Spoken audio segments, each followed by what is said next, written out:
బయటికి వస్తున్నాను. వస్తుంటే నా వెనక ఉన్నటువంటి వాళ్ళలో ఒక ఆయన అన్నాడు, "ఏమిటో ఓ 10 నిమిషాలు కూడా ఎప్పుడూ నించోనివ్వరు, తోసేస్తారు, వెళ్ళండి వెళ్ళండి వెళ్ళండి అంటారు" అన్నాడు. నేను నిజమే కదా, పాపం అలా అనిపిస్తుంది కదా అనుకున్నాను. ఇంకొక ఆయన కళ్ళు ఎత్తుకుంటున్నాడు.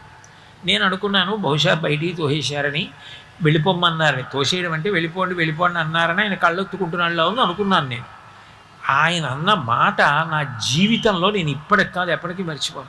ఆయన అన్నాడు, శ్రీచక్రం టీవీ ఎప్పటి నుంచి నించున్నాడు, కింద నించుంటే నాలాంటి వాళ్ళు కనపడరని ఆ పద్మపీఠం మీద కాలు కదపకుండా అలాగే నించున్నాడు కదా, నించుని కాళ్ళు నొప్పెట్టవా స్వామి, ఒక్క 10 నిమిషాలు నీ కాళ్ళు పట్టే అనుగ్రహం ఇవ్వవయ్యా, ఎంత నిలబడ్డావయ్యా మా కోసం, నిలబడి మమ్మల్ని చూస్తూ అలా ఉండిపోయావా, మేము కనపడలేదు అంటామేమోనని మా కోసం